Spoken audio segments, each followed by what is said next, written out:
సర్వాధికారివైన మా దేవ, మమ్మల్ని ఏలుచున్న మా తండ్రి మీకు స్తోత్రం నాయన.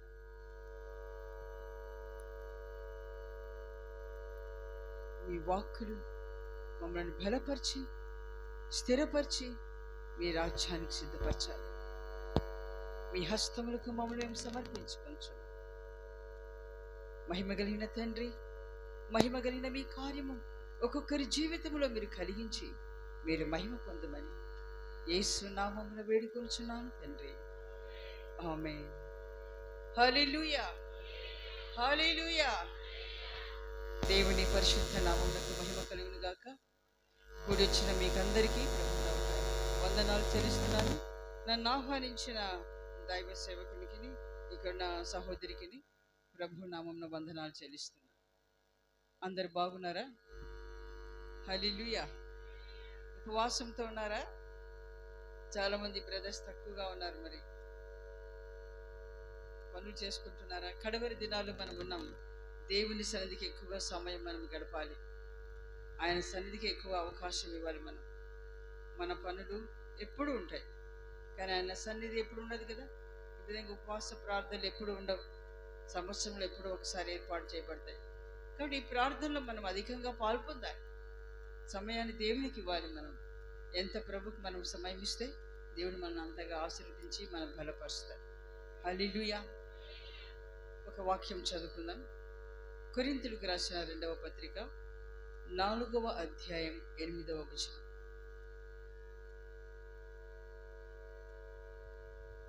కొరింథీయులకు రాసిన 2వ పత్రిక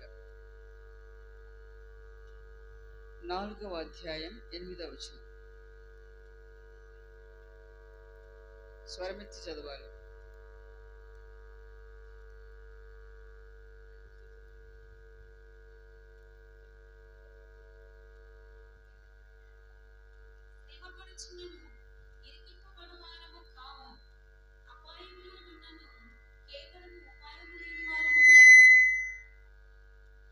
ప్రియమైన దేవుని బిడ్డలారా, ఈ వాక్యం ఏమంటుందంటే, ఎటుపోయినా శోధనలే శ్రమలే మమ్మల్ని వెంటాడుతున్నాయని అపోస్తలుడైన పౌలు ఈ మాటలు రాస్తున్నాడు.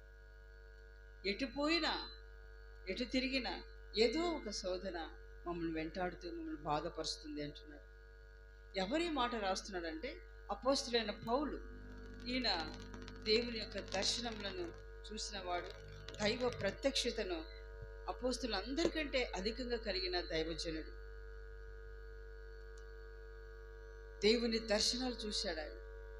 ఒకసారి ఆయన 3వ ఆకాశానికి వెళ్ళి అక్కడున్న కార్యాలన్నీ చూసి ఆశ్చర్యపోయాడు. అక్కడ జరుగుతున్న సంభాషణ, అక్కడి మాటలు అవి చెప్పసఖ్యమి కానివి అంటున్నాడు. అంత శ్రేష్టమైన అనుభవాలు పొందిన దైవజనుడు ఆయన. ఆయన కర్చీఫ్ పడితే ముట్టుకుంటే ప్రజలు అన్నాడు స్వస్థపరచబడ్డారు. విస్తారమైన స్వస్థత కార్యాలు, అద్భుత కార్యాలు ఆయన కాలంలో జరిగినాయి. ఆయన కర్చీఫ్ ముట్టుకోవాలని, ఆ కర్చీఫ్ కొరకు ఆయన వస్త్రాలు ముట్టుకోవాలని ప్రజలు ఆయన వెంటపడేవాడు. అంతటి గొప్ప దైవజనుడు ఆయన. శ్రమలలో ఒక శిఖరాగ్రానికి ఎక్కాడు ఆయన. ఆత్మీయ జీవితంలో కూడా శిఖరాగ్రం చేరినవాడు ఆయన. అంత ఆత్మీయుడు, అన్ని శ్రమలు అనుభవించాడు. ఎందుకు? కారణం ఏమిటి? ఇంత గొప్ప దైవజనునికి శ్రమలా? ఎందుకు అన్ని శ్రమలు ఏర్పడ్డాయని? అసలు శ్రమలు మనకి ఎందుకు వస్తున్నాయి? మనం చేసే తప్పులకు, మనం తప్పుడు పని చేస్తే, ఏదన్నా దేవునికి ఇష్టం లేని కార్యం మన జీవితం ఉంటే శ్రమ కలుగుతుంది. కొన్నిసార్లు పరీక్ష కొరకు శ్రమ కలుగుతుంది. మన జీవితంలో మనం ప్రభు కొరకు నిలబడతామా లేదా, శ్రమలలో నిలబడతామా లేదా, విశ్వాసాన్ని కాపాడుకుంటామా లేదా అని శ్రమలు మనకు వస్తాయి. ఆ సమయంలో మనం నిలబడాలి. నమ్మకంగా శ్రమలలో మనకుంటే గొప్ప మేలు మనకు కలుగుతుంది. హల్లెలూయా. శ్రమలలో మనం నమ్మకంగా జీవిస్తే మేలు ఇస్తాడంట దేవుడు. అందుకే రోమాపత్రిక 8వ అధ్యాయం 28వ వచనంలో రాయబడింది. రోమాపత్రిక 8వ అధ్యాయము 28వ వచనం.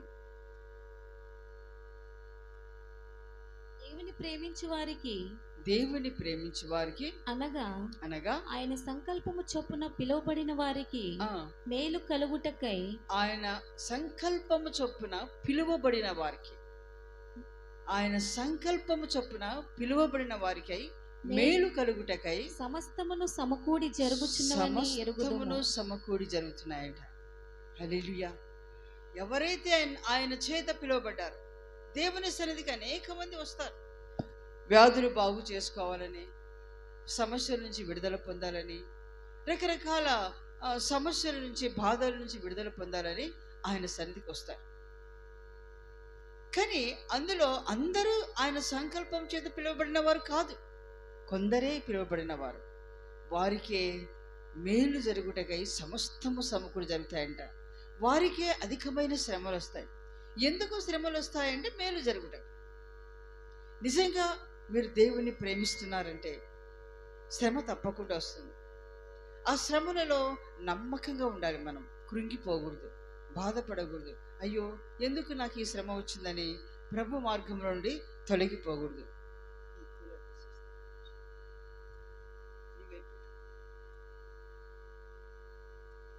ప్రభు మార్గం నుండి తొలగిపోకుండా నమ్మకంగా మనం నిలబడితే మనకు మేలు కలుగుతుందంట. దేవుని ప్రజలారా, మన తలలో ఒక వెంట్రుక, నల్ల వెంట్రుక తెల్లుగా కావాలన్నా, ఒక వెంట్రుక ఊడిపోవాలన్నా దేవుని ఆజ్ఞ లేనిదే అది జరగదట. తల వెంట్రుక ఊడిపోవాలన్నా, నల్ల వెంట్రుకలు తెల్ల కావాలన్నా దేవుని ఆజ్ఞ. ఆయన ఆజ్ఞ లేకుండా ఒకటి కూడా జరగదు. అలాంటప్పుడు మన జీవితంలో శ్రమలు వస్తున్నాయంటే ఆ దేవుని ఆజ్ఞ లేకుండా శ్రమ రాదు. ఆ శ్రమలలో మనం నమ్మకంగా జీవిస్తే మనకు గొప్ప మేలు కలుగుతుంది. హల్లెలూయా. శ్రమ అనేది చాలా శ్రేష్టమైనది. దేవుని వాక్యం సెలవిస్తుంది, శ్రమలే దేవుని మహిమకు మనల్ని సిద్ధపరుస్తాయంట. రేపొద్దున మనము మహిమగల శరీరం దాల్చుకొని ఆయన రాకడలో మనం ఎత్తబడాలంటే శ్రమలే కారణం. శ్రమనే చాలా ప్రాముఖ్యమైంది ఆత్మీయ జీవితంలో. క్రైస్తవులకు శ్రమలు ప్రాముఖ్యం. మన ప్రభు అయిన యేసయ్య ఆయన శ్రమ పొందాడు, మన కొరకు ప్రాణం పెట్టాడు. ఆయన పొందిన శ్రమ అంతా ఇంత కాదు. భయంకరమైన శ్రమ అనుభవించి మన కొరకు ప్రాణం పెట్టి అన్ని ఆకాశముల కంటే పై ఆకాశములకు ఆయన ఎత్తబడి మనకు రక్షణ ఇచ్చుటకు కారకుడిగా మార్చబడ్డాడు ఆయన. హల్లెలూయా, హల్లెలూయా. కాబట్టి ఆయన మార్గంలో నడుస్తున్న మనము శ్రమలు మనం పొందాలి. ఏమిటి ఈ ముగింపు దినమున శ్రమల గురించి చెప్తున్నారని చెప్పేసి మీరు అనుకుంటారేమో. ముగింపు చెప్తాను నేను ఎందుకు శ్రమల గురించి నేను మాట్లాడుతున్నాను. అయితే బైబిల్ గ్రంథంలో చాలా మంది భక్తులు శ్రమలు పొందారు. శ్రమ ద్వారా మేలు అనుభవించిన దైవ సేవకులు ఉన్నారు. ఈ శ్రమలట మనకు మేలు కలుగ చేస్తాయి, మరి ఘనత కలుగ చేస్తాయంట. శ్రమల ద్వారా మనం ఘనపరచబడతామంట. ఈ శ్రమల ద్వారా మన జీవితాలు క్రమపరచబడతాయంట. హల్లెలూయా.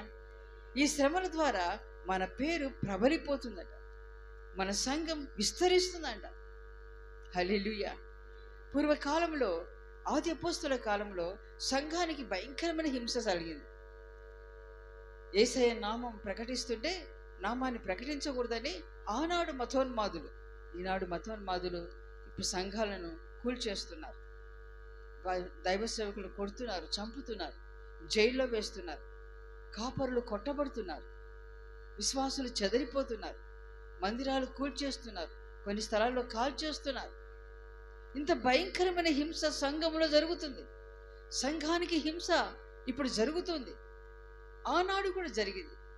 ఆనాడు సంఘం హింసింపబడినప్పుడు సేవకులందరూ చెదరిపోయినారు. ఒక దగ్గర ఉన్న సేవకులందరూ అక్కడ ఆ ప్రాంతానికి ఈ ప్రాంతానికి పారిపోయారు.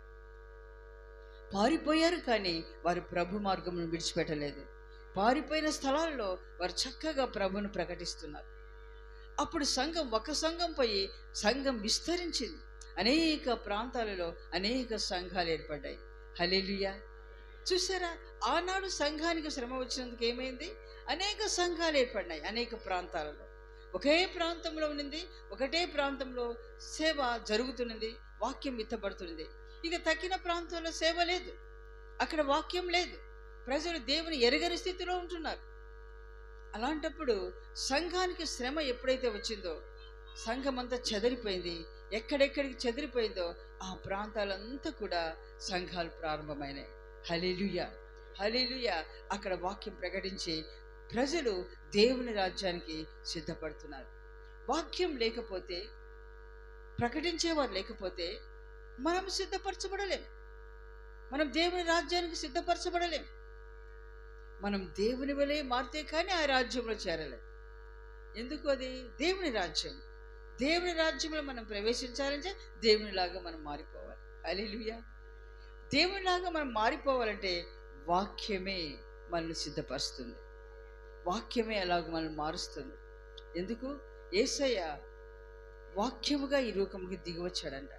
ఆ వాక్యము కృపా సత్య సంపూర్ణనిగా ఈ లోకంలోనికి దిగి వచ్చింది. అంటే యేసయ్య రూపంలోకి వచ్చింది.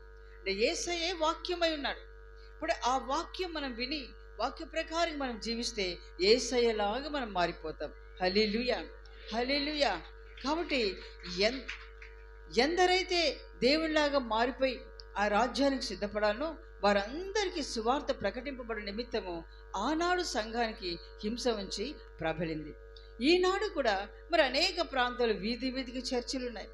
ఎక్కడ చూసినా సువార్త ప్రకటింపబడుతుంది.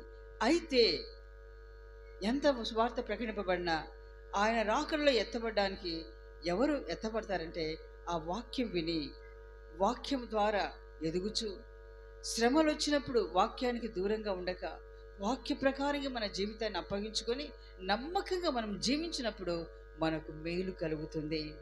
హల్లెలూయా, హల్లెలూయా, హల్లెలూయా. బైబిల్ గ్రంథంలో ఒక భక్తుడు ఉన్నాడు. ఆయన పేరు యోసేపు. మీకు తెలిసే ఉంటుంది యోసేపు గురించి చరిత్ర. యోసేపు చిన్నవాడు. దాదాపుగా ఆయనకు ఒక 15 సంవత్సరాలు ఉండొచ్చు. ఇంకా యవ్వనంలో కూడా ఆయన ప్రవేశించలేదు. బాలుడే ఆయన.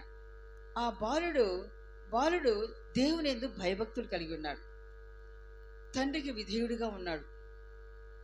దేవుని మార్గంలో క్రమంగా పరిశుద్ధ జీవితం చేస్తూ ఎదుగుతున్నాడు. అలా కుమారుడు ఎదుగుతున్నప్పుడు తండ్రి ఆ కుమారుడు అంటే తండ్రికి చాలా ఇష్టమైనందువలన ఆయనకు ఒక మంచి అంగి కుట్టించాడు. వారందరూ 12 మంది అన్నదమ్ములు. ఈ 12 మందిలో ఈ ఒక్కడికే విచిత్రమైన ఒక వస్త్రాన్ని కుట్టించాడు తండ్రి. దానివల్ల తక్కిన 11కి ఏమనిపించింది? సరే, 2 ఉంటారు, ఒక ఇంట్లో 2 కుమారులు ఉంటే ఒక కుమారునికి మంచి డ్రెస్ కుట్టించాడు తండ్రి, ఇంకో కుమారుడు ఊరుకుంటాడా? గొడవ చేస్తాడు. కుట్టించకపోతే అసూయ పడతాడు. ఆ వస్త్రాన్ని దొంగిలించడము, కొంతమంది ఆ వస్త్రాన్ని కత్తిరించేయడము, కాల్చేయడము, ఇట్లాంటి పనులు చేస్తారు. అసూయ, ద్వేషం అలాంటిది. ఇప్పుడు ఈ 11 మంది కూడా ఈ కుమారుని మీద అసూయ కలిగింది. మాకందరికి లేదు, కానీ ఈయనకు మాత్రమే మా తండ్రి ఇలా కుట్టించాడు అని ఆయన మీద ద్వేషం పెంచుకున్నాడు. వారు ద్వేషిస్తూ ఉంటే మరొక ప్రక్కన ఈ కుమారునికి దర్శనాలు ఇస్తున్నాడు దేవుడు. ఆ దర్శనం తన మనసులో పెట్టుకోకుండా తన అన్నలను పిలిచి, అన్న నాకు ఈ దర్శనం వచ్చింది, అది వినండి అని చెప్పేసి, ఇదిగో పొలంలో పనలున్నాయి, 12 పనలున్నాయి. ఆ 12 మంది పనుల్లో 11 మంది పనులు నా పనకే మొక్కినాయి అని చెప్పాడు. ఇంకెంత కోపం వస్తుంది వాళ్ళకు? అంటే మీరందరూ నాకు మొక్కారని అర్థం కదా. అప్పుడు వాళ్ళకి ఇంకా కోపం వచ్చింది. అరే, వీడిని ఎట్లయినా చంపాలనా, వీడు చాలా, మనమంతా వీనికి మొక్కుతామంట అని వారికి ఇంకా ద్వేషం పెరిగింది. మరి ఒక దర్శనం వచ్చింది ఆయనకు. ఆ కళను కూడా మళ్ళీ అలాగే చెప్పాడు. నక్షత్రాలు ఉన్నాయి, సూర్యుడు చంద్రుడు ఉన్నాడు, ఆ నక్షత్రాలు నాకే మొక్కినాయని చెప్తున్నాడు. అంటే మేము మా తల్లిదండ్రులు కూడా నీకు మొక్కుతామా అని కోపం వచ్చింది. ఇంకా కోపం ఎక్కువైపోయింది వాళ్ళకు. ఆ కోపంతో, ఆయన మీద కోపంతో ఉన్నారు. ఒకరోజు వాళ్ళు పశువులు మేపుకోవడానికి వాళ్ళు వెళ్ళిపోయారు. వాళ్ళ తండ్రి ఏం చేశాడు? వాళ్ళ తండ్రి పేరు తెలుసా మీకు? ఏం పేరు? యాకోబు ఈ కుమారుని పిలిచి, అరే అన్నలు పోయి అక్కడ పశువులు కాస్తున్నారు, మీరు వారికి భోజనం తీసుకెళ్ళు అని ఆ కుమారుని పంపించాడు. సరే, ఆ కుమారుడు వెళ్ళాడు. వారు ఎక్కడ ఉంటారో వాళ్ళ తండ్రి చెప్పాడు. అక్కడికి వెళ్తే వాళ్ళు లేరు. అక్కడ లేనప్పుడు వెనక్కి రాలేదు ఆయన. ఆయన ఆశ చూశారా? వాడు చిన్నవాడైనా వాళ్ళు ఆయన ఎంత కోపగిస్తున్నా, అయ్యో వాళ్ళ ఆహారం లేకుండా ఉన్నారు కదా, ఎట్లయినా వారు ఎక్కడికి వెళ్ళారో కనుక్కొని ఆ స్థలానికి నేను ఆహారం తీసుకెళ్ళాలని, మరి ఎక్కడికి వెళ్ళారో అక్కడ ఉన్న కనిపిస్తున్న మనుషులను అడుగుతూ వెళ్ళి చాలా దూరం వెళ్ళి వారికి ఆహారం ఇవ్వడానికి వెళ్ళిపోయాడు. దూరం నుంచి ఈ కుమారుడు రావడము ఆ అన్నలు చూశారు. చూసిన వెంటనే వారికి అరే రే, ఈ దర్శనాలు చూసేవాడు, కళలు చూసేవాడు వస్తున్నారా, వీని దినం మనం వాని పని పట్టాలి, వానికి బ్రతకనీయకూడదని వారు ప్లాన్ వేసుకున్నారు. వారు అలా ప్లాన్ వేసుకుని ఉంటే వారి మధ్యలో పెద్ద ఆయన ఉన్నాడు, ఒక ఆయన. ఆయన ఏం చేశాడంటే, అరే రే, వాడిని చంపితే మనకేమొస్తుంది, మన తండ్రి చాలా దుఃఖపడతాడు, వాడంటే ప్రేమ, వాడిని చంపేస్తే మన తండ్రి చాలా బాధపడతాడు, ఆయన బ్రతకడు మళ్ళా, కాబట్టి మనం చంపొద్దు, అక్కడ నీరు లేని గుంట ఒకటి ఉంది, ఆ గుంటలో వేద్దామన్నాడు. సరే అని చెప్పేసి ఆ గుంటలో వేశారు. ఈ అన్న ఉద్దేశం ఏమిటంటే తర్వాత ఏ విధంగా గుంట నుంచి బయట తీసి వాడిని కాపాడాలని. వాళ్ళకి అందరికీ అసూయ ఉన్నా పెద్ద ఆయన కాబట్టి ఒక మంచి మనసు కలిగినాడు. తండ్రి బాధపడతాడు కాబట్టి ఆ పని చేయకూడదు, తండ్రి నన్నే అడుగుతాడు కదా, నేను బాధ్యత నాకుంది కాబట్టి ఆ పని చేయకూడదు, గుంటలో వేద్దామన్నారు. గుంటలో వేశారు. పాపం అన్నా అన్నా నన్ను నేనేం చేశాను, నన్ను ఎందుకు వేస్తారు గుంటలో, ఈ గుంటలో నీళ్ళు లేవు, నాకు ఆకలి అవుతుంది, నన్ను పైకి తీయండి అని ఎంత బ్రతిమాలినా తీయట్లేదు. చివరికి ఏం చేశారంటే చంపాలనే ఒక మనసు కలిగి ఉన్నారు వాళ్ళు. ఈ పెద్దన్న ఎక్కడికో పక్కకి వెళ్ళాడు, వాళ్ళని విడిచి కొంచెం దూరం ఎక్కడికో వెళ్ళాడు. ఆయన వెళ్ళిన వెంటనే వీళ్ళు ఏం చేశారంటే చంపాలనుకున్నారు. అందులో ఇంకొక అన్న, అంటే పెద్దన్న తర్వాత మరొక అన్న, రెండో అన్న, ఆయన ఏం చేశాడంటే చంపితే మనకేమొస్తుందిరా, మన తమ్ముడే కదా, రక్త సంబంధం కదా, వాడిని చంపకూడదు, అదిగో బాటసారాలు వెళ్తున్నారు, వ్యాపారస్తులు వెళ్తున్నారు, వారికి అమ్మేద్దాం, మన తమ్ముడిని అమ్మేస్తే మరి ఎక్కడైనా బతుకుతాడు, కాబట్టి వాడిని చంపకూడదు మనమని ఆయన ఒక ప్లాన్ వేస్తాడు. ఎందుకంటే ఎలాగైనా బ్రతికించాలని, పెద్దవాళ్ళు కాబట్టి ఒక మంచి మనసు కలిగి బ్రతికించాలని ఆ వ్యాపారస్తులకు ఆ యోసేపుని అమ్మేశారు. ఆ వ్యాపారస్తులు వేరే దేశానికి వెళ్ళిపోయారు, ఆ కుమారుని తీసుకొని అక్కడ బానిసగా అమ్మేశారు అబ్బాయిని. పాపం ఊరు కాని ఊరు, ఇంకా యవనంలో కూడా అడుగు పెట్టలేదు ఆ కుమారుడు, అప్పుడప్పుడే యవనంలో అడుగు పెడుతున్నాడు. ఆ ఊరు కాని ఊరిలో తన వారు ఎవరు లేరు, వేరే భాష, అక్కడికి అమ్మేస్తే ఆ ప్రాంతంలో అక్కడ కూడా ప్రభు కొరకు నమ్మకంగా జీవిస్తున్నాడు. ప్రభువా, నువ్వు నాకు దర్శనాలు ఇచ్చావు, ఇదేంటి నన్ను తీసుకెళ్ళి వేరే దేశానికి అమ్మేశారని బాధపడుతున్నాడే కానీ నమ్మకంగానే ఉన్నాడు ప్రభు మీద, ప్రభు పట్ల నమ్మకంగా జీవిస్తున్నాడు ఆయన. అక్కడ ఒకరింట్లో అమ్మేశారు. ఆ వ్యక్తి ఫరో, అంటే ఆ రాజు సైన్యాధిపతి ఆయన, ఆ ఇంట్లో ఆయన అమ్మేశారు. ఆ ఇంట్లో ఆయన ఎప్పుడైతే అడుగు పెట్టాడో ఆ ఇంటికి చాలా ఆశీర్వాదం వచ్చింది. ఆయన మంచి పనులు చేస్తున్నాడు, ఆయన చేసే నమ్మకమైన పనులు, ఆ ఇంట్లో అన్ని విషయాలు నమ్మకంగా ఉండడం వల్ల ఆ సైన్యాధిపతికి ఈయన మీద మంచి ప్రేమ కలిగి ఈయననే అందరి మీద అధికారిగా పెట్టాడు. అక్కడ పని మనుషులు అందరి మీద ఈయన అధికారిగా పెట్టి ఆ ఇంటి పనులన్నీ ఆయనకు అప్పగించేశాడు. అంతేనే, ఇంకా బాధ్యతలన్నీ అప్పగించేసి ఆయన ఏం లేదు, తినడం పడుకోవడం, ఆయన పని చూసుకోవడం తప్ప ఇంకా వేరే ఏది చూసుకోవట్లేదు. అంత నమ్మకంగా ఆయనకు అప్పగించాడు. ఆయన నమ్మకంగా ఉన్నాడు.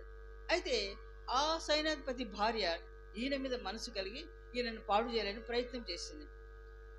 ఆమె చేతి నుంచి తప్పించుకున్నాడు ఆయన, ఆమె మాటకు లోబడకుండా తప్పించుకున్నాడు. తప్పించుకున్నందువల్ల ఈమెం చేసింది, తన భర్త వచ్చిన వెంటనే, ఇదిగో నీవు తీసుకొచ్చిన ఈ బానిస నన్ను ఈ విధంగా చేయడానికి ప్రయత్నం చేశాడు అని చెప్పేసి ఆయన మీద నేరం మోపింది. వెంటనే ఆయన కోపం వచ్చి ఆయన తీసుకెళ్లి జైల్లో వేశారు. చూసారా, శ్రమ వెంబడి శ్రమ అనుభవిస్తున్నాడు. అన్నలేమో ద్వేషించి గుంటలో వేశారు, గుంటలోంచి తీసి వ్యాపారస్తులకు అమ్మేశారు, వ్యాపారస్తులు వెళ్ళి ఐగుప్తు దేశంలో వేరొక దేశంలో అమ్మేశారు. ఆ ఇంట్లో ఎంతో ఏదో నమ్మకంగా జీవిస్తుంటే అక్కడ కూడా శోధన. తనేం పాపం చేయలేదు, తప్పు చేయలేదు, దేవునికి భయపడి పాపం చేయలేదు. అక్కడి నుంచి తీసుకెళ్లి జైల్లో వేశారు. పాపం జైల్లో సంకల్య మధ్యలో వేదన పొందుతున్నాడు, ప్రార్థన చేస్తున్నాడు, ప్రభువా ఏమిటి నాకు ఇది, నువ్వు నాకు దర్శనాలు ఇచ్చావు, కళలు ఇచ్చావు, నన్నేంటి ఇప్పుడు జైల్లో పడేసావని ఆ జైల్లో బాధపడుతున్నాడు. కానీ ఆ జైల్లో కూడా ఆయన నమ్మకంగా ప్రార్థన చేసుకుంటూ ఆయన ప్రవర్తన అదంతా చూసి జైలు అధికారి ఏం చేశాడంటే ఆయన మీద జాలిపడి ఆ జైలు అధికారి అక్కడున్న జైలు ఉన్న ఖైదీలందరి మీద అధికారిగా పెట్టాడు. హల్లెలూయా. దేవుడు ఒకవైపు బాధ కలుగుతున్నా ఒకవైపు ఘనపరుస్తూనే వస్తున్నాడు. ఆ జైల్లో ఎంతకాలం ఉన్నాడో మనకు తెలియదు.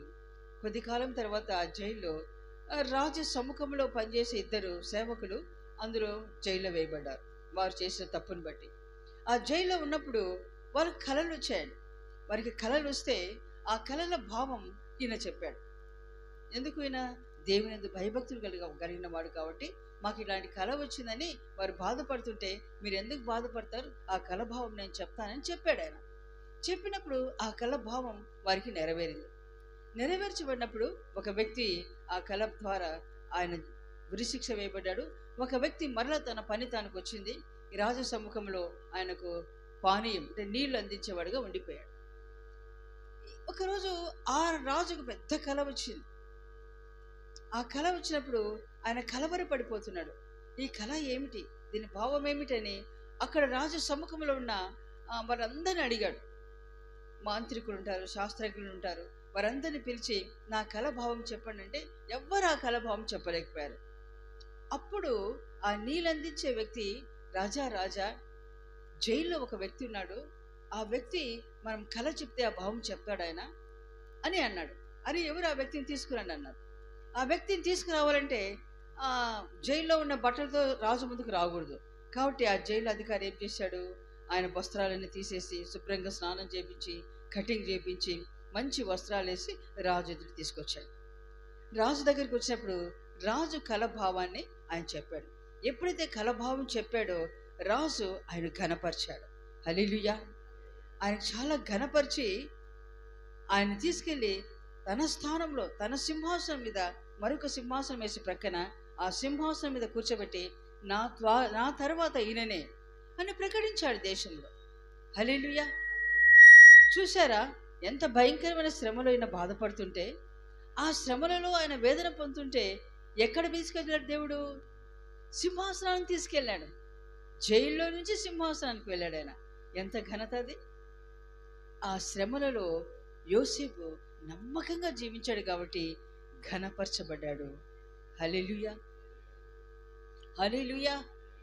ఘనపరచబడ్డాడు. అంతేకాదు ఆ శ్రమ, రాజుకు వచ్చిన శ్రమ, ధాన్యమంతా నష్టపోయి కాలం 7 సంవత్సరములు కరువు, 7 సంవత్సరం సమృద్ధి వచ్చే కళ ఆయనకు ఏర్పడింది. 7 సముద్రముల సమృద్ధి పంటనంతా దాచిపెట్టే బాధ్యత ఎలా చేయాలి, ఏం చేయాలని ఆ జ్ఞానం కలిగిన యోసేపు చెప్పాడు రాజుకు ఇలా చేయాలని. అదంతా నీకు అప్పగిస్తున్నా, నీవే చేయమన్నాడు. అప్పుడు ఈయన ఆ పనులన్నీ చేస్తూ ఆ దేశంలో ఉన్నప్పుడు ఇక 7 సంవత్సరాలు సమృద్ధి వచ్చింది. తర్వాత కరువు వచ్చింది ఆ దేశంలో. ఆ కరువు కాలంలో ఈయన ఏం చేశాడంటే ఆ ధాన్యం అంతా దాచిపెట్టాడు కదా, అప్పుడు ప్రజలందరూ వచ్చి ఈయన దగ్గర ధాన్యం కొనడం మొదలుపెట్టారు. ఆ దేశస్తులే కాదు, వేరే దేశస్తులు కూడా వచ్చి ఈయన దగ్గరకు వచ్చి వాళ్ళు ఆహారాన్ని కొనుక్కొని పోతున్నారు. అప్పుడు ప్రజలందరికీ ఫలాని వ్యక్తి ఆహారం అమ్ముతున్నాడు అని ఆయన పేరు అందరికీ తెలిసిపోయింది. హల్లెలూయా, హల్లెలూయా. ఆయన పేరు అందరికీ తెలిసిపోయింది. ఆ దేశంలో కాదు, వేరే దేశాల్లో కూడా ఒక వ్యక్తి ఉన్నాడు అక్కడ. ఆ వ్యక్తి ఇప్పుడు ఆహారం అమ్మేది, మనం ఆయన దగ్గరికి వెళ్ళి ఆహారం కొనుక్కోవాలి అని చెప్పేసి వేరే వేరే దేశస్తులందరూ కూడా ఆయన దగ్గరకు వచ్చి ఆహారం కొంటున్నాడు. హల్లెలూయా. అనేకులకు ఆహారం పంచిపెట్టే వ్యక్తిగా మార్చబడ్డాడు యోసేపు. చప్పట్లు కొట్టండి ఒకసారి. దేవుడు ఆయన ఎంత ఘనపరిచాడు చూడండి. దేనివల్ల ఘనత వచ్చింది ఆయనకు? శ్రమ పొందిన తర్వాత ఆ ఘనత వచ్చింది. హల్లెలూయా. వేరే దేశస్తులంటే వారి అన్నలు కూడా వచ్చారు తర్వాత ఆహారం కోసం.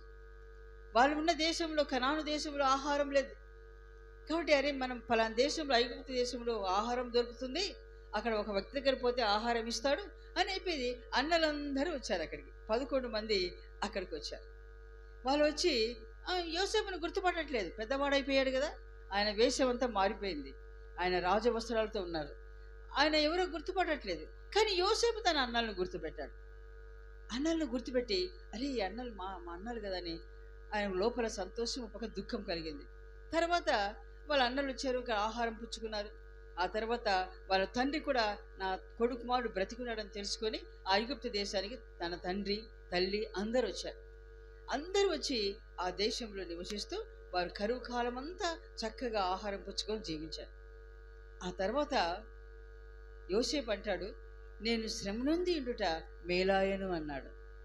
హల్లెలూయా, హల్లెలూయా. ఎందుకు మేలు అంటే, నేను ఆనాడు శ్రమ అనుభవించకపోతే ఈనాడు నా తండ్రి కుటుంబీకులందరూ కూడా కరువుతో ఉండేవాళ్ళు కదా.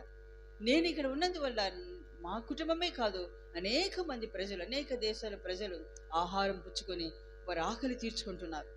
ఇది ఎంత ధన్యత, ఇది ఎంత మేలు అని తన నోట నేను శ్రమ నుండి ఉండుట మేలుగా మార్చబడిందని పలుకుతున్నాడు ఆయన. హల్లెలూయా.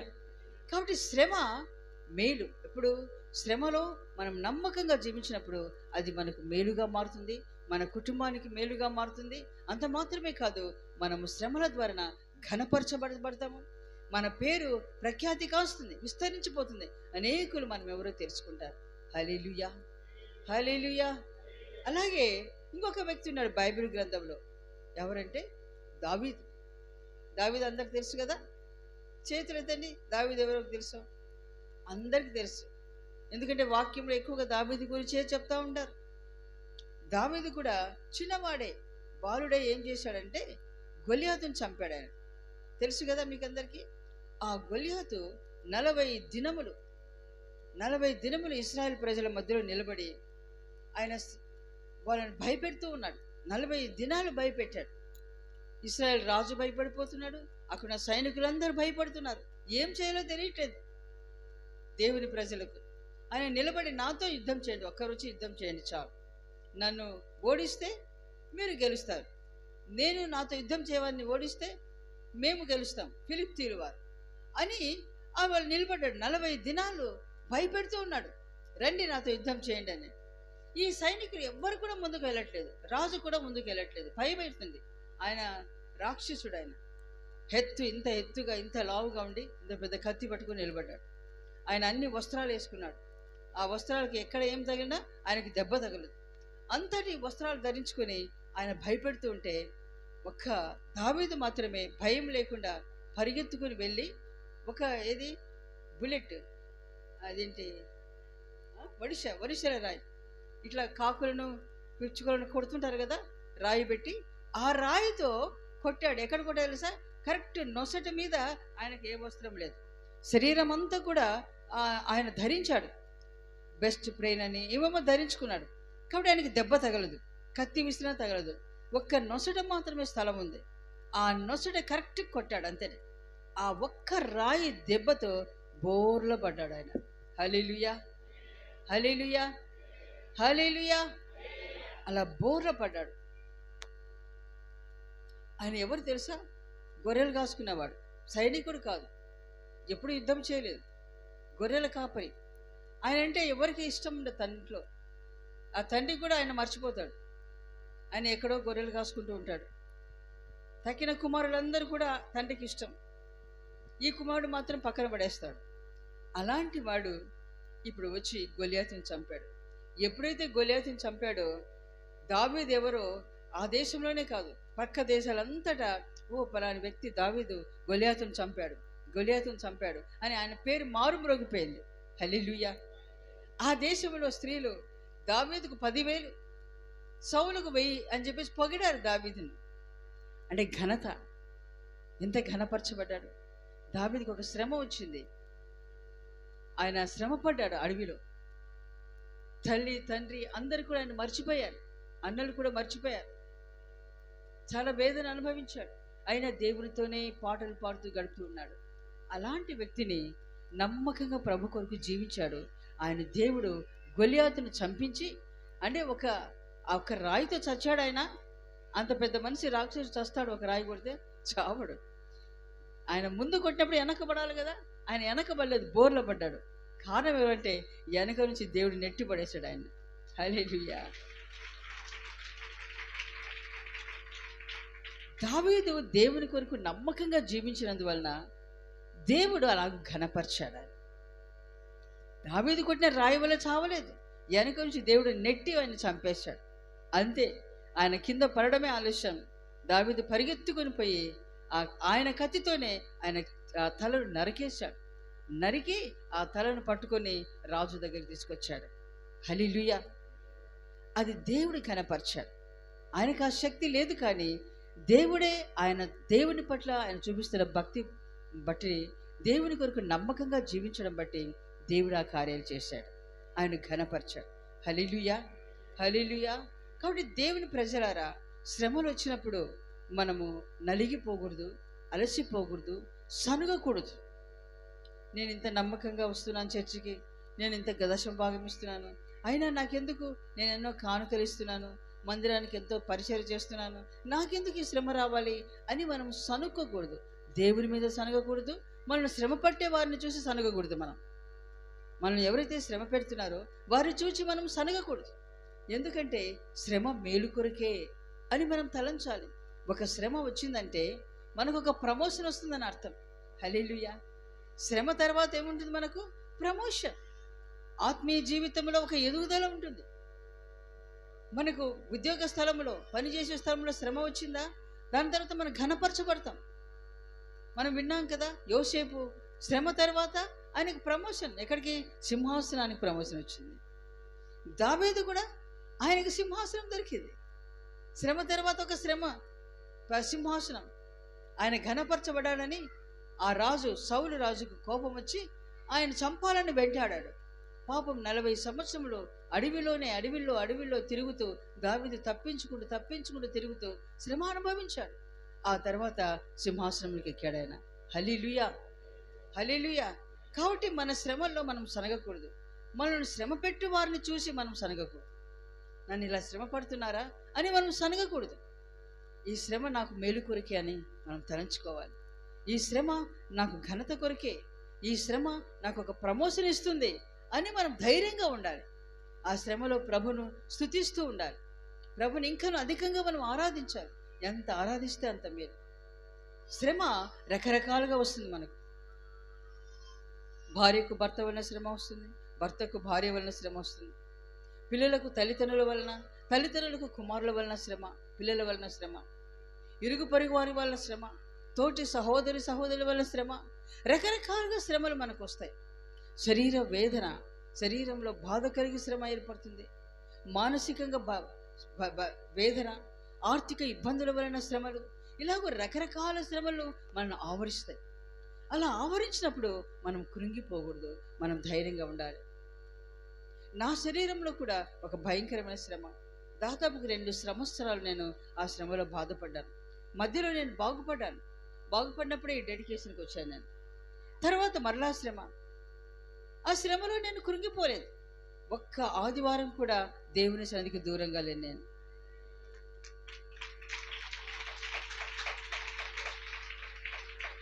ఆ శ్రమలో నా కాళ్ళకు అక్కడక్కడ నీళ్లు కారుతుంటే కట్లు కట్టుకొని ఆ వీల్ చైర్ మీద కూర్చొని అలాగే వచ్చి కూర్చునేదాన్ని. ఆరాధన అయిపోయేంత వరకు కూర్చొని, ఆరాధన అయిపోయిన తర్వాత అందరికీ ప్రార్థన చేసి క్షేమ సమాచారం కనుక్కొని అక్కడి నుంచి నేను వెళ్ళి మళ్ళీ పడుకొని ఉండేదాన్ని. అలాగునా శ్రమ వచ్చినందనిపి దేవునికి దూరం కాకూడదు. నాకెందుకు ఈ శ్రమ రావాలని సనగకూడదు. ఈ శ్రమ నా మేలు కొరకే అని మనం తలంచాలి. నా విశ్వాసాన్ని దేవుడు వృద్ధిపరిచాడు. శ్రమలో విశ్వాసంలో నన్ను బలవంతురాలుగా మార్చాడు దేవుడు. మనం విశ్వాసంలో పరిపూర్ణతలోకి ఎదగాలి. ఎందుకంటే మన యేసయ్య విశ్వాసంలో ఆయన పరిపూర్ణుడు. మనం కూడా విశ్వాసంలో పరిపూర్ణతకు ఎదగాలి.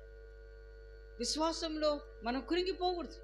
మనకు విశ్వాసం లేకపోతే ప్రభు రాకడని ఎత్తబడలేము. దేవునికి ఇష్టలుగా మనం మార్చబడాలంటే మనకు దేవుని ఎందుకు విశ్వాసం కావాలి.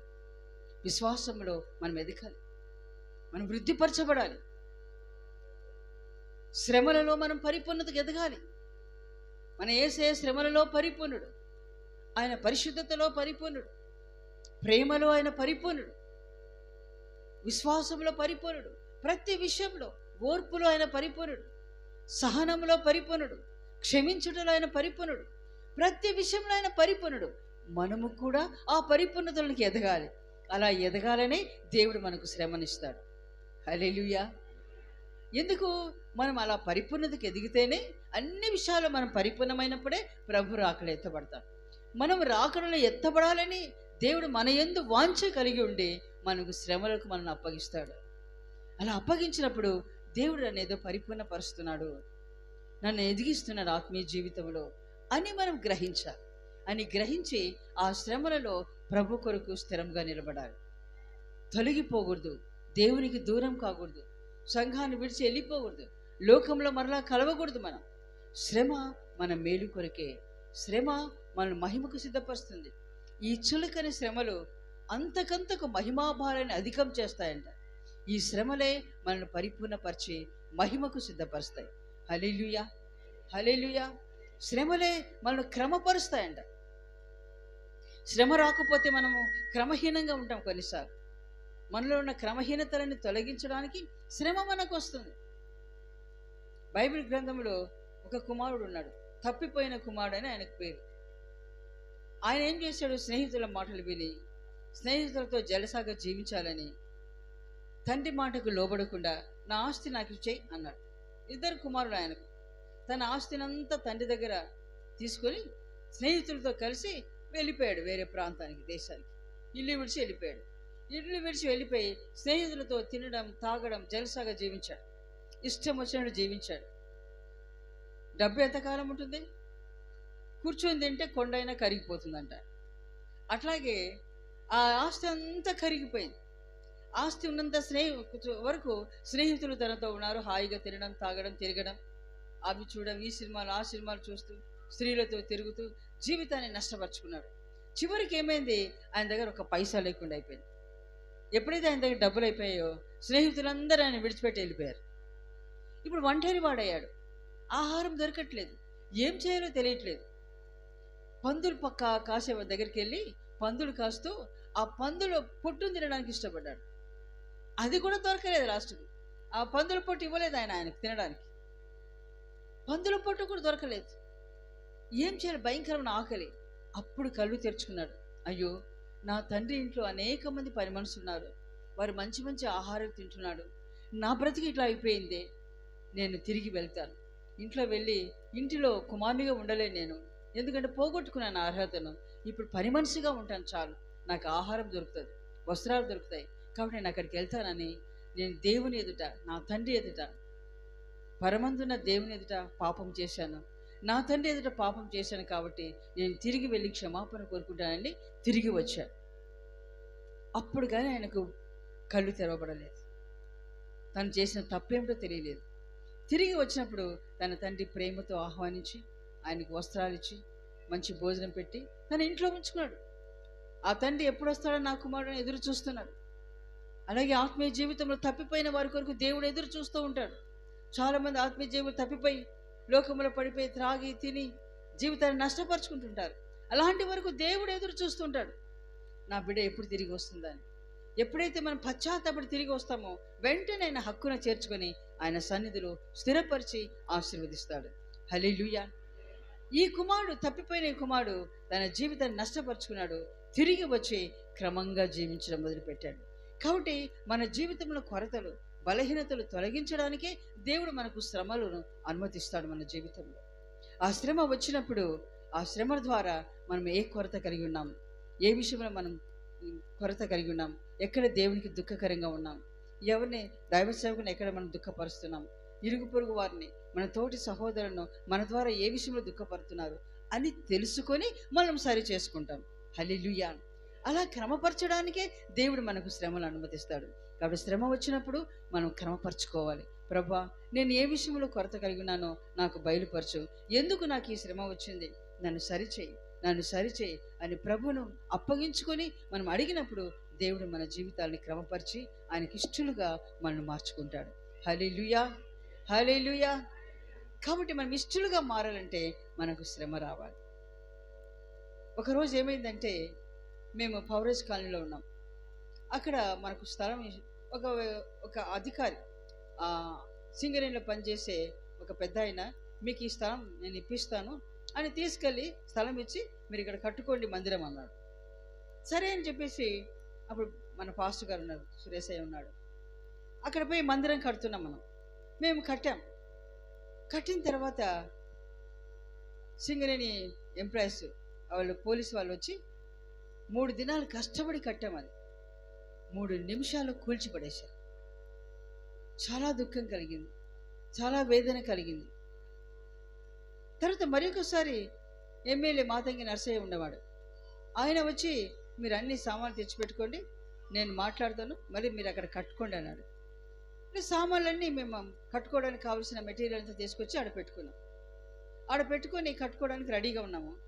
మళ్ళీ పోలీసులు వచ్చారు, మీరు ఇక్కడ కట్టడానికి వీల్లేదన్నాడు. అప్పుడు మాతంగి నర్సయ్య గారు ఎమ్మెల్యే ఉండేప్పుడు ఆయన మాట్లాడడానికి వెళ్ళాడు. అక్కడ సింగరేణి అధికారికి ఆ ఎమ్మెల్యేకి పడదంట.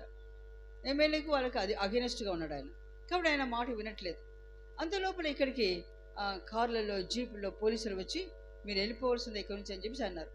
మేము పోలేదు, అలాగే ఉన్నాం. అలాగే ఉంటే సామాన్లన్నీ ఆ లారీలో ఎక్కించేసుకున్నారు. అన్ని లారీలో ఎక్కించేసి వాళ్ళు వెళ్ళిపోతుంటే అప్పుడు ఉన్న విశ్వాసులు మేమందరం కూడా వాటికి అడ్డంగా పడ్డాం, అడ్డంగా నిలబడ్డాం పోకుండా. అప్పుడు చాలా గొడవైంది. నన్ను ఈడ్చిపడేశారు, ఫాస్ట్గా ఈడ్చి గుండెల్లో తన్నారు. ఒక సిపాయి, ఒక పోలీసు గుండెల్లో తన్నాడు ఆయన. అలాగే ఎక్కడంటే అక్కడ మమ్మల్ని ఈడ్చిపడేశారు. ఆ భయంకరమైన పోరాటం జరిగింది అప్పుడు.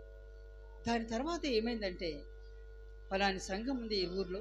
అంతవరకు గ్లోరియస్ మినిస్టర్ పేరు లేదు, కానీ ఒక పెంతికోస్తు సంఘం ఈ గోదావరి ఖండ్లో ఉంది. దాని ఫలానా దైవ సేవకుడు సురేష్ పాస్టర్ అంట అనే విషయం ఆ గోదావరి ఖండ్లో ఎవరికి తెలియదు, అక్కడికి వచ్చేవారికి తప్ప అందరికీ తెలియదు. దైవ సేవకుడికి కూడా తెలియదు అందరికీ. ఎప్పుడైతే ఈ సంఘటన జరిగిందో, ఈ శ్రమ మాకు సంభవించిందో, అప్పుడు ఫలాని సంఘం ఫలాని దగ్గర ఉంది ఈ ఊర్లో, దానికి దైవ సేవకుడు సురేష్ పాస్టర్ అని అంతటా గోదావరి ఖండ్ మొత్తం తెలిసిపోయింది. అంటే పేరు మొత్తం తెలిసిపోయింది. ఎప్పుడు? శ్రమ తర్వాత ఫలానా సంఘం ఉంది, అది పెంతికోస్తు సంఘం అంట, పరిశుద్ధాత్మ కనిపెట్టి పొందుకుంటారంట, పరిశుద్ధాత్మ పొందుకుంటేనే మనం ప్రభురాగడికి ఎత్తబడతామంట. ఈ విషయాలన్నీ అప్పుడు ఆ గోదావరి ఖండ్ మొత్తం తెలిసిపోయింది. తర్వాత కొంతమంది సంఘానికి రావడం మొదలుపెట్టారు. హల్లెలూయా. కాబట్టి శ్రమ వచ్చిందని బాధపడకూడదు, కృంగిపోకూడదు, మనం దేవునికి దూరం కాకూడదు, సంఘానికి దూరం కాకూడదు. మనం అలాగే నమ్మకంగా ప్రభు కొరకు ఉన్నప్పుడు మనం ఎవరో ప్రజలందరూ తెలుసుకుంటారు, మన పేరు తెలిసిపోతుంది అందరికీ, మన సంఘాన్ని గురించి అందరు తెలుసుకుంటారు, అప్పుడు అనేకులు వస్తారు. కాబట్టి ఈ కడవరి దినాల్లో సంఘాలలో శ్రమ రావాలి, వ్యక్తిగతంగా శ్రమలు కలగాలి. అప్పుడే మనకు ఘనత, అప్పుడే మనము దేవుని రాజ్యానికి సిద్ధపడతాం. మరి అసలైన మేలేమిటి? సరే, ఆనాడు వారు భక్తులు, వారు శ్రమ పడ్డారు, వారు ఘనపరచబడ్డారు, మేలు అనుభవించారు. ఇప్పుడు మనం పొందబోయే అసలైన మేలు, వ్యక్తిగతంగా ఈ లోకంలో మేలు మనకు కలుగుతుంది, కానీ పరలోకంలో ఒక శ్రేష్టమైన మేలు మనకు కలగబోతుంది. హల్లెలూయా, హల్లెలూయా. ఆ మేలు ఏమిటంటే శ్రమల ద్వారా నలుపబడి విలువబడిన మనము దేవుని ఎదుట పరిమళ వాసనగా మార్చబడతాం.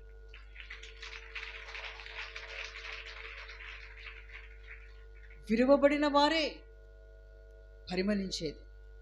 మన ప్రభు యేసయ్య విలువబడ్డాడు, ఆయన ప్రకాశించాడు, రక్షకుడిగా మార్చబడ్డాడు. మనము విలువబడి నలుపబడినప్పుడు ఆత్మలో పరిపూర్ణులుగా మనం మార్చబడతాం. మనం పరిపూర్ణంగా మార్చబడినప్పుడు రాకడలు ఎత్తబడతాం. హల్లెలూయా. పరిపూర్ణులే ప్రభు రాకడలు ఎత్తబడేది. ప్రభు రాకడలు ఎత్తబడిన తర్వాత మనకు ఒక సింహాసనం ఉంది అక్కడ. హల్లెలూయా. జయించిన వారమైతే ఏముంది?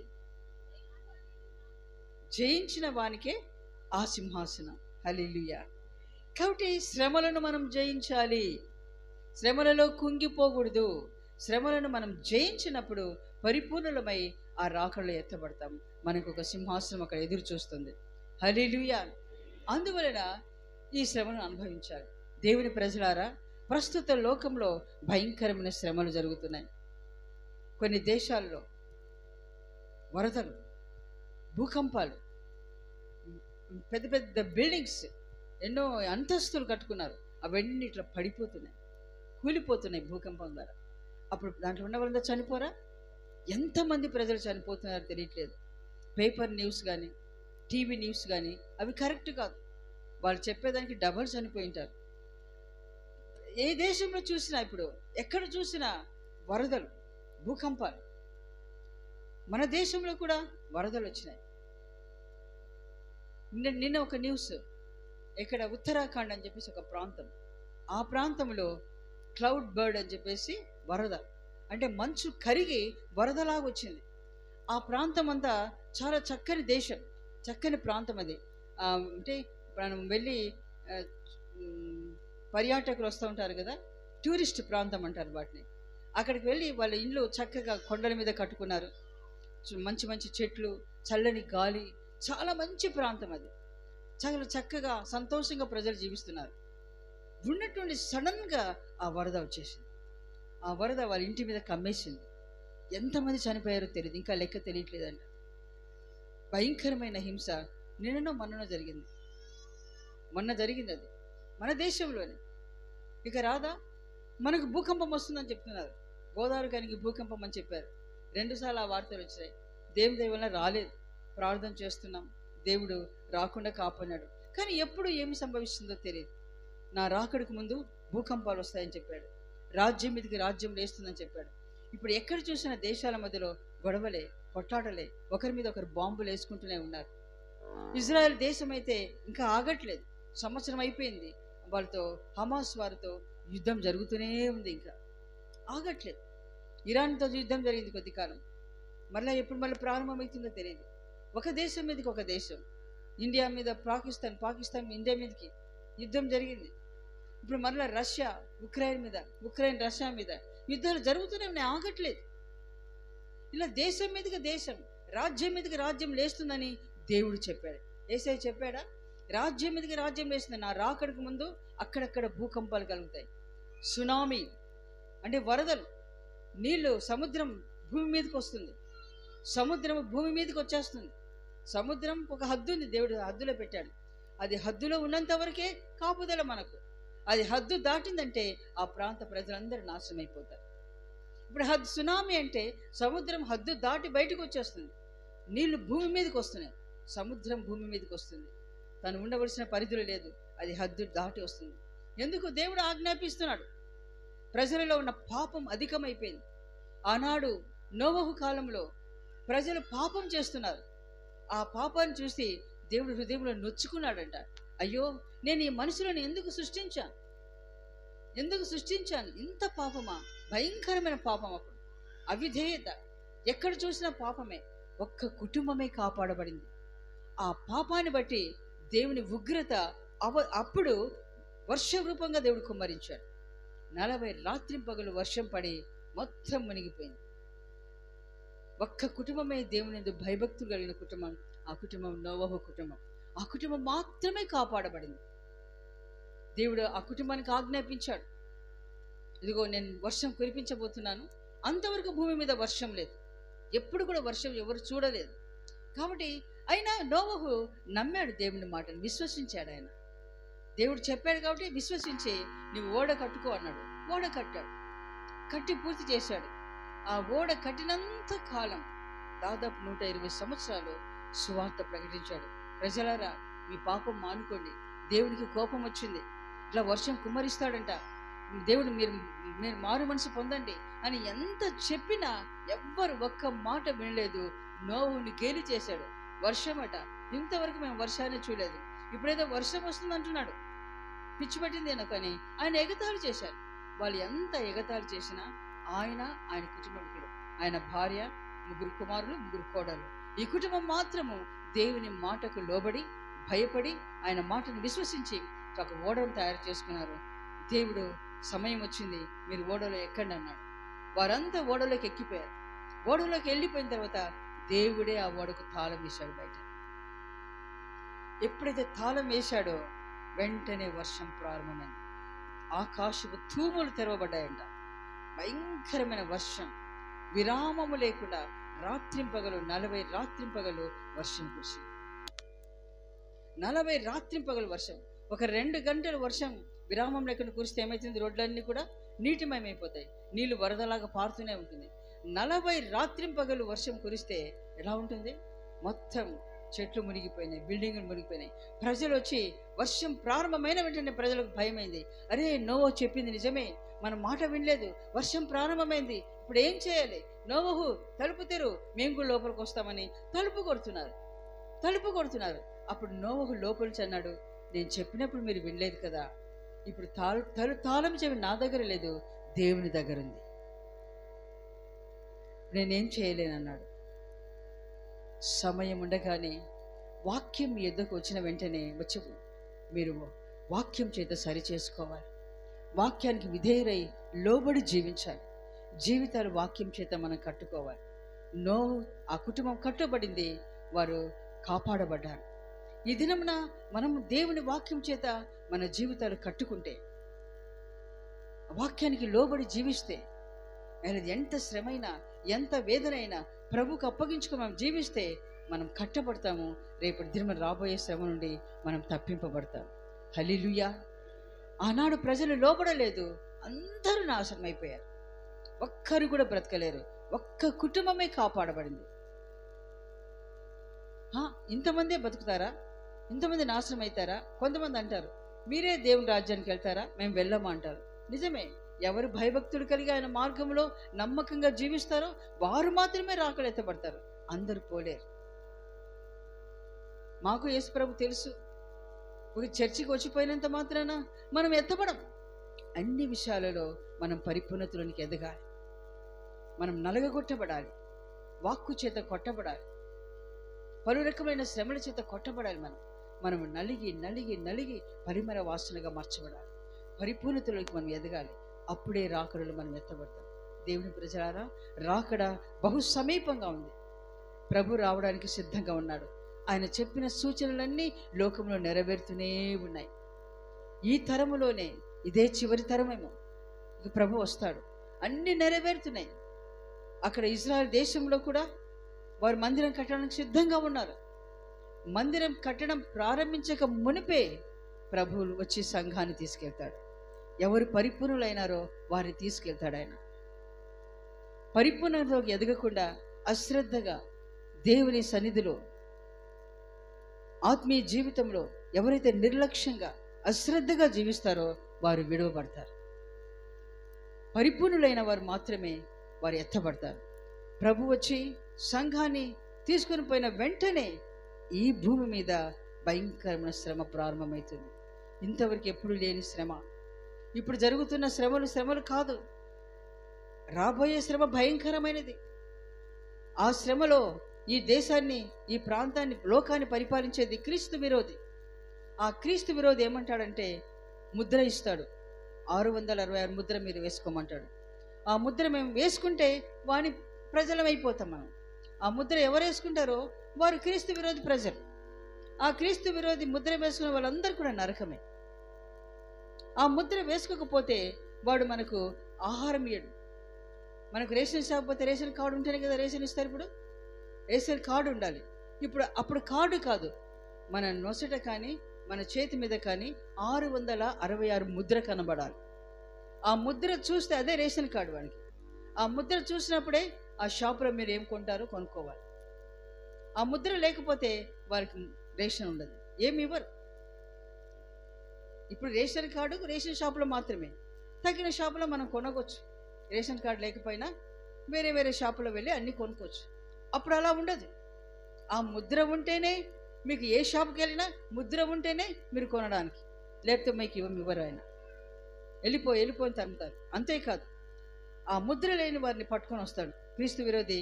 తన భటులను పంపించి, పోలీసులు ఉంటారు అప్పుడు, క్రీస్తు విరోధి పక్షంగా ఉన్న పోలీసులు, వారందరూ వచ్చి ముద్ర లేని వారిని పట్టుకొని పోయి బలవంతం చేస్తారు.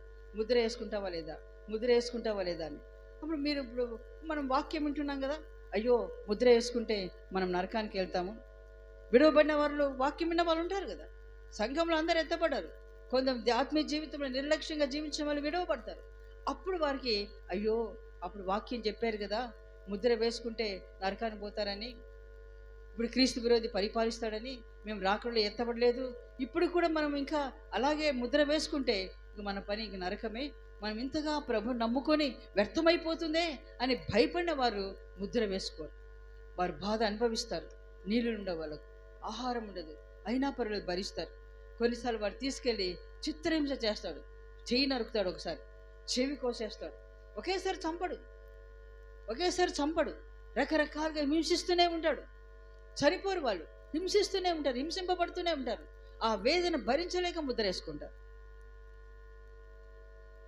ముద్ర వేసుకుంటే నరకం. అది ఎంత భయంకరం. ముద్ర వేసుకున్న వెంటనే నరకం, ముద్ర వేసుకోకపోతే హింస.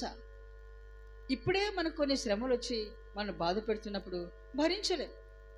రేషన్ కార్డు అడిగినప్పుడు నువ్వు క్రైస్తవుడు అయితే నీకు ఇవ్వమంటారు. ఇప్పుడు ఒక కొత్త రూల్ వచ్చింది, గవర్నమెంట్ ఒక రూల్ పెట్టింది. ఎస్సీ ఎస్టీ వాళ్ళకు క్రైస్తవుడిగా మీరు మారితే ఎస్సీ వాళ్ళకు ఎస్టీ వాళ్ళకు వచ్చే ప్రయోజనాలు ఉంటాయి కదా, అవి మీకు ఇవ్వం. ఎస్సీ వాళ్ళకైతే ఇప్పుడు ఒక ఉద్యోగం ఉందనుకోండి, ఇది ఎస్సీ వాళ్ళకని పెడతారు. అలాంటివి ఎస్సీ నుంచి మనం క్రైస్తవులుగా మనం మారిపోయిన వారికి ఇప్పుడు మనం ముందు ఎస్సీ ఎస్టీ వాళ్ళమే, ఇప్పుడు ప్రభు నమ్ముకొని క్రిస్టియన్స్ అంటున్నాం మనం. అలాగే మీరు ఎస్సీ ఇప్పుడు కాదు, మీరు క్రీస్తుని అంగీకరించారు కాబట్టి మీరు క్రిస్టియన్స్. ఈ క్రిస్టియన్స్కి ఈ ప్రయోజనాలు ఉండవు, ఎస్సీ వాళ్ళకి ఇచ్చేది మీకు ఇవ్వమంటారు. అప్పుడు ఏం చేస్తారు కొంతమంది, అయ్యో ఈ ఉద్యోగం మనకు రాకపోతే కష్టం కదా, ఇవన్నీ కోల్పోతే కష్టం కదా. ఇప్పుడు కొంతమందిని ఏం చేస్తున్నారు, నీవు ఎస్సీ అయ్యండి క్రిస్టియన్ చెప్పుకున్నావు కాబట్టి నీవు ఎస్సీ అని చెప్పేసి నీకు ఈ ఉద్యోగం ఇచ్చాము, నువ్వు క్రిస్టియన్ కాబట్టి ఉద్యోగం తీసేస్తున్నారు కొంతమందిని.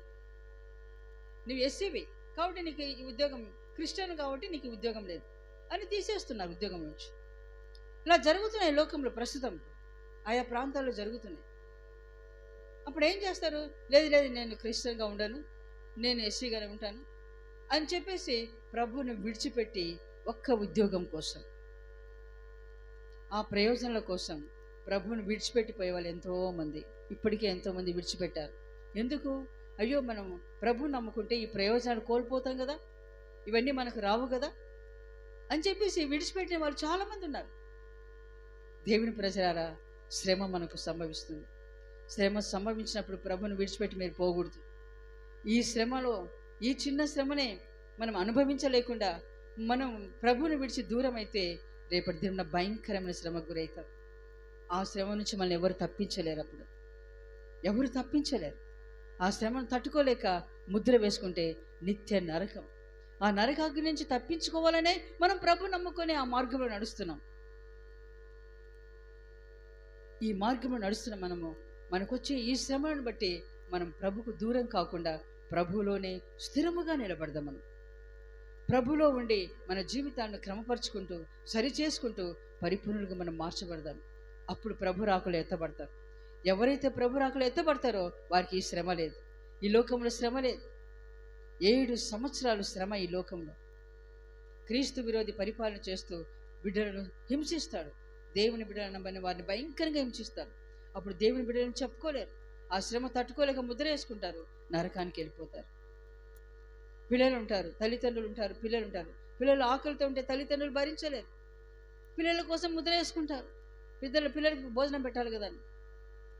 అదే ఈ దినాల్లోనే ఇంకా మనం ప్రభు రాకమనిపే అలాంటి శ్రమనే వచ్చిందనుకోండి, పిల్లలు ఆకలితున్నారనుకోండి, ఆకలి దప్పులు తీర్చాలని చెప్పేసి మనం ప్రభు మార్గం నుండి తొలగిపోకూడదు, వేరొక మార్గంలోకి వెళ్ళిపోకూడదు. మనం తప్పుడు పనులు చేసి పిల్లలను పోషించుకోకూడదు.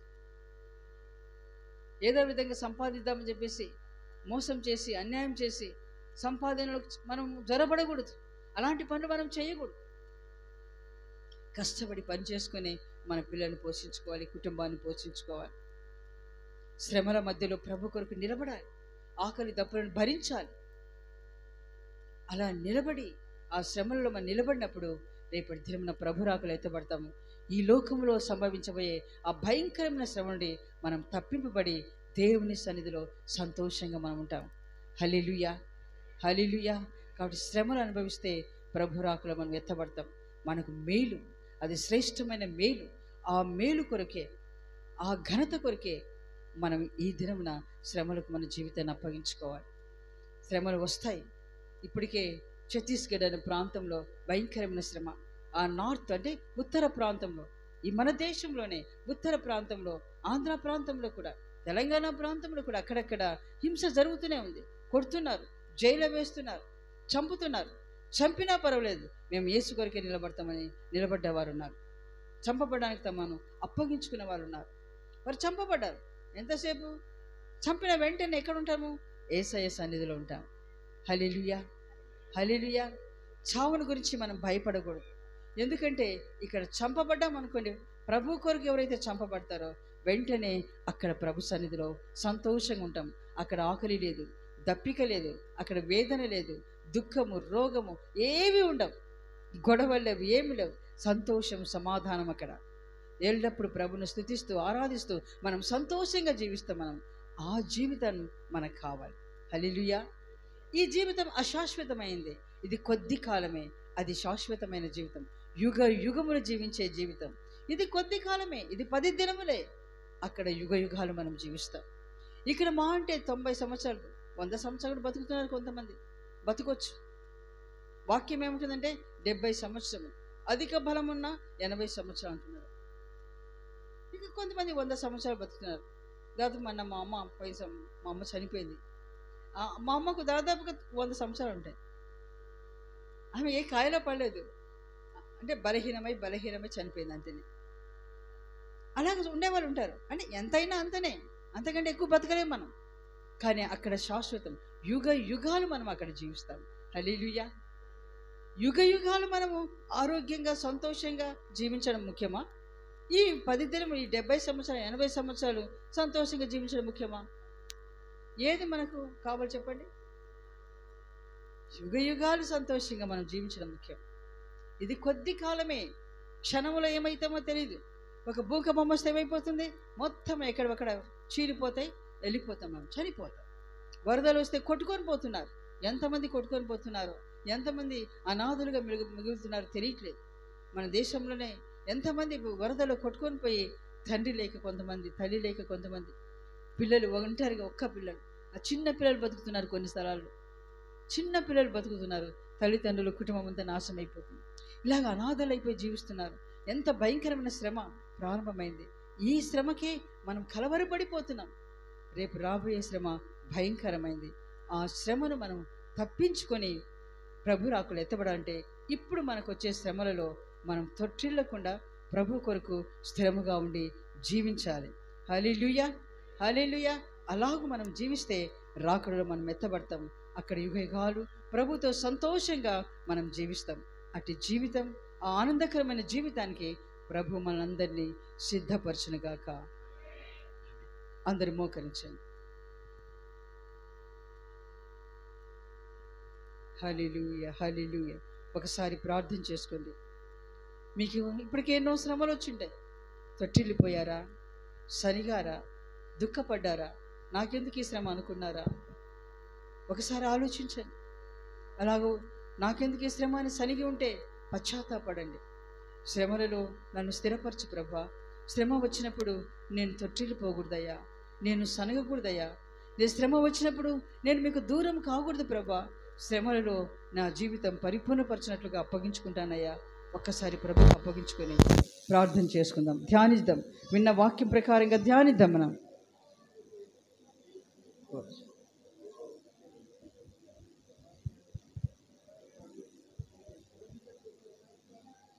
అందరూ స్వరమెత్తండి. యేసు జయించి తన తండ్రితో కూడా కూర్చుండి ఉన్న ప్రకారము జయించువానిని తనతో కూర్చుండనిచ్చునుగా. యేసు జయించి తన తండ్రితో కూడా కూర్చుండి ఉన్న ప్రకారము యేసు జయించి సింహాసనం మీద కూర్చున్నాడు.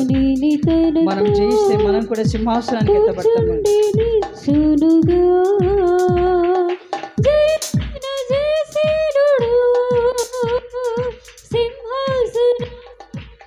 ఆమేన్, హల్లెలూయా. తన రాజ్యములో సింహాసనం నీకు ఇచ్చును. జయించిన జయశీలుడు సింహాసనాసీనుడు. తన రాజ్యములో సింహాసనం నీకు ఇచ్చును. ఆయనతోనే వచ్చి మిమ్మును రక్షించును. యేసయ్యతోనే వచ్చి మేఘములపై కొనిపోవును. యేసయ్య వచ్చి మన మేఘముల మీద కొనిపోతాడు. రక్షించును. యేసయ్యతోనే వచ్చి మేఘములపై కొనిపోవును. ఆహా, హల్లెలూయా, ఆహా, హల్లెలూయా. చేతులు అల్లాడుతాం. ఆహా, హల్లెలూయా, ఆహా,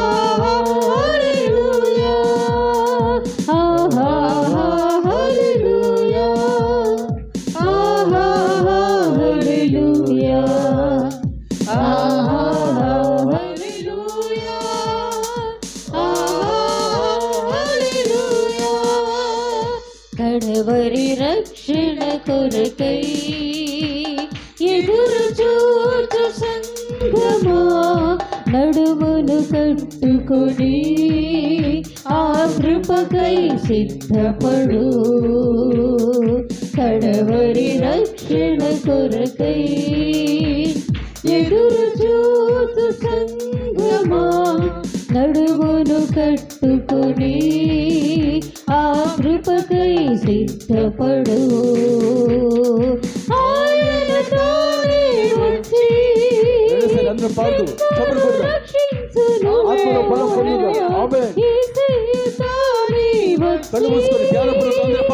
మేఘములపై కొనిపోవును. ఆయనతోనే వచ్చి ఆయన వచ్చి మనల్ని రక్షిస్తాడు. ఆయన రాత్రిలో మేఘముల మీద మనం కొనిపోతాడు. ఆయన అది మనకు మేలు, అది మనకు మేలు, గొప్ప మేలు. అది ఆయన రాత్రిలో ఎత్తబడమే మేలు మనకు.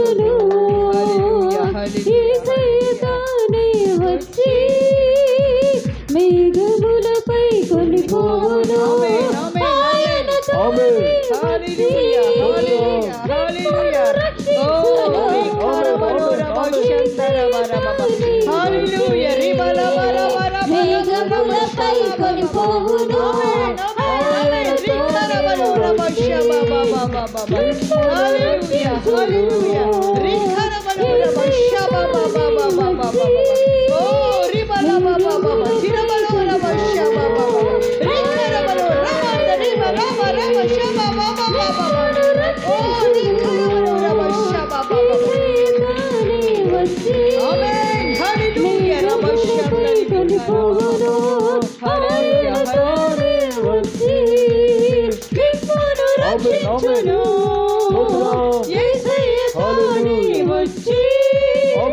మేఘములపై కొనిపోవును.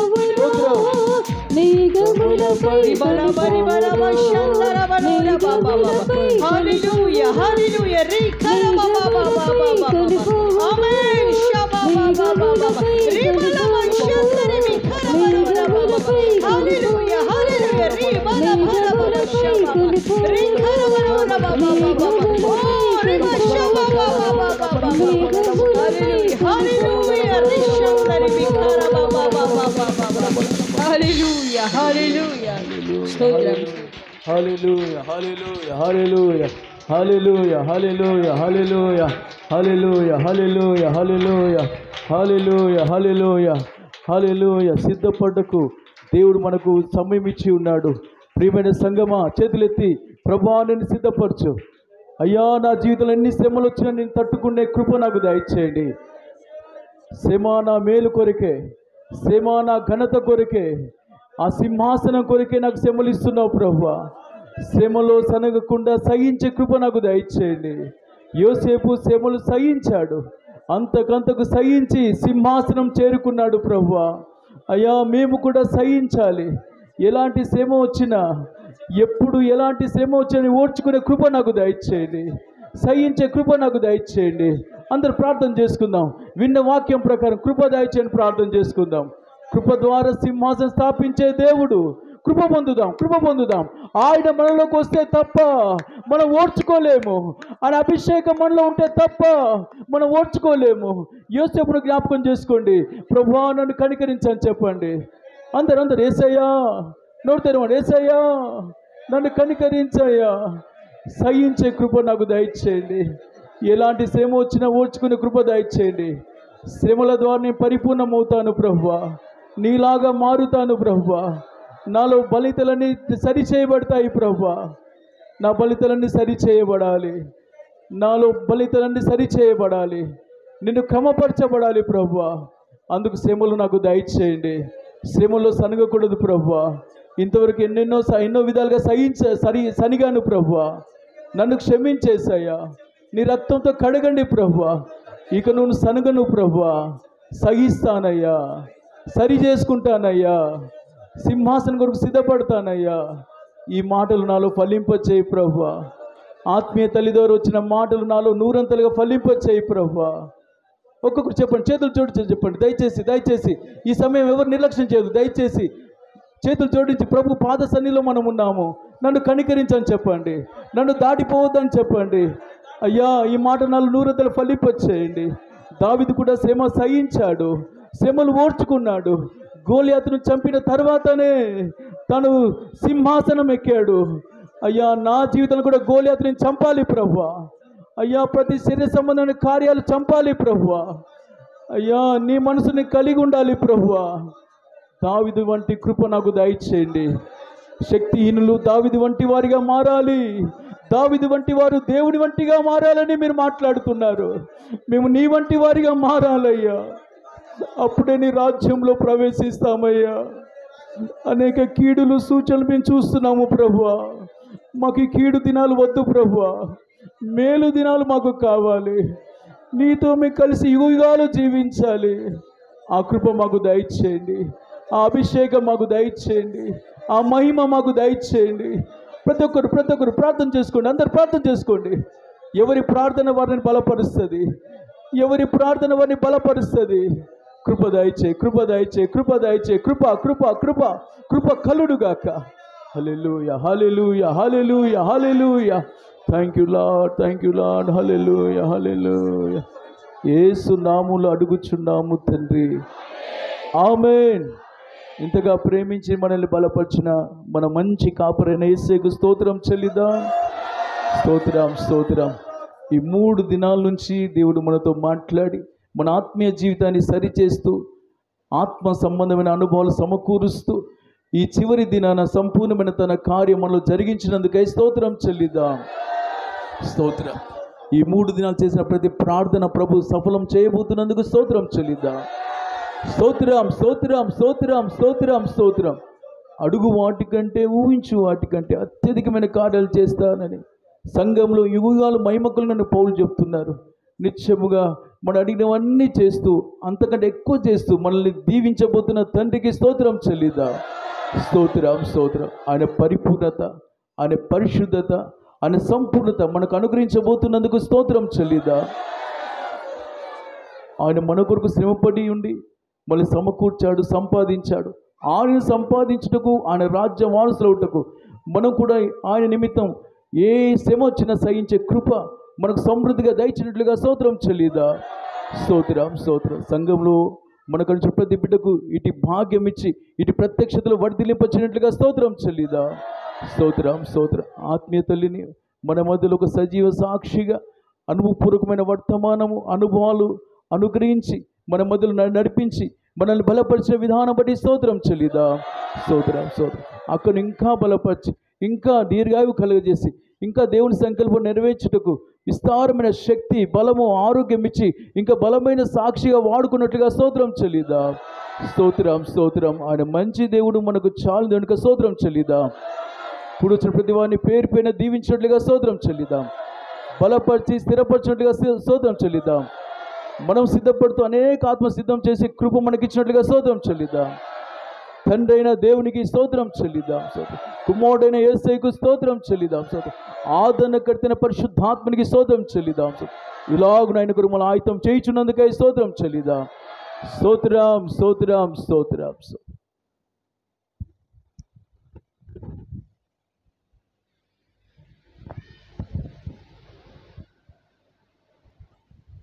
ప్రేమస్వరూపి, కృప కలిగిన మా తండ్రి, మీకు వందనాలయ్యా.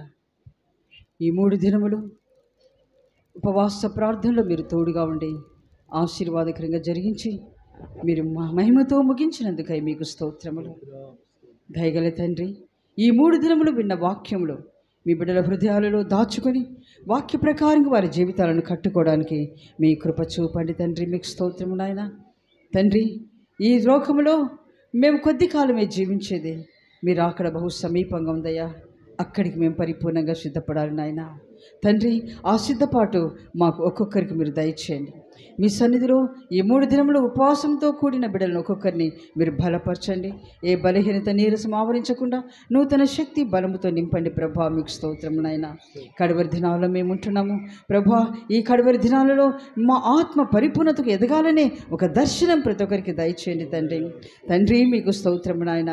పలు రీతులుగా మేము కొట్టబడి నలిచి వేయబడితే కానీ నాయన పరిపూర్ణులుగా మార్చబడలేమనే ఒక దర్శనం కలిగి ప్రభా, మా శ్రమనే మమ్మల్ని మహిమకు సిద్ధపరుస్తుందనే గ్రహింపు కలిగి ప్రభా, శ్రమలలో ప్రభా తండ్రి అలసిపోక వెనుతిరగక సనుగక మీకు దూరం కాకుండా ప్రభా స్థిరముగా నిలిచి నమ్మకంగా ఆత్మీయ జీవితాన్ని కాపాడుకొని మహిమకు సిద్ధపరచటకు మీరు ఒక్కొక్కరికి కృప అనుగ్రహించి మీరు మహిమ పొందండి. దయగల తండ్రి, గొప్ప దేవా, మీకు స్తోత్రము నాయన. మీ సన్నిధిలో కూడిన బిడ్డలందరిని బట్టి మీకు స్తోత్రములయ్యా. వినుచున్న వాక్యాలన్నీ ప్రభా హృదయంలో భద్రపరచుకోవడానికి కృప చూపండి నాయన. వాక్యాన్ని దాటి నిర్లక్ష్యం ఎవరు చేయకుండా మీరు కాపాడండి. రాబో భయంకరమైన శ్రమకు ఎవ్వరు గురి కాకూడదు ప్రభా. మీకు స్తోత్రం నాయన. లోకంలో సూచనలన్నీ కనబడుతున్నాయి. రాకడకు ఏమి సంభవిస్తాయో మీరు ఆనాడు చెప్పిన సూచనలన్నీ మా కంటి ఎదుట మాకు కనబడుచుండగా ప్రభా భయముతో వణుకుతో సిద్ధపడే కృప మీరు ఒక్కొక్కరికి అనుగ్రహించి మీరు మహిమ పొందండి తండ్రి. ఇక్కడ కూడిన ఒక్కొక్క కుటుంబాన్ని ఒక్కొక్క బిడ్డ మీరు బలపరచండి, ఆశీర్వదించండి, పరిపూర్ణులుగా మార్చండి. మహిమగల మీ రాకడకు మమ్మల్ని అందరినీ పరిపూర్ణంగా సిద్ధపరచమని యేసు నామమున వేడుకొనుచున్నాను తండ్రి. ఆమేన్. స్తోత్రం స్తోత్రం స్తోత్రం స్తోత్రం. నా ప్రాణమా యెహోవాను సన్నిధించుము, నా అంతరంగంలో సమస్తమైన పరిశుద్ధ నామము సన్నిధించు. నా ప్రాణమా యెహోవాను సన్నిధించు, ఆయన చేసిన ఉపకారంలో దేన్ని మరొక. ఆమేన్. మన ప్రభువైన యేసుక్రీస్తు కృప, తండ్రి అయిన దేవుని ప్రేమ, పరిశుద్ధాత్మ సహవాసం మనకు సకల పరిశుద్ధులకు కూడిన తన బిడ్డలందరికీ సదాకాలం తోడయుండి నడిపించునుగాక. ఆమేన్. ఆమేన్. హల్లెలూయా, హల్లెలూయా, హల్లెలూయా. దేవునికి స్తోత్రం. అందరికీ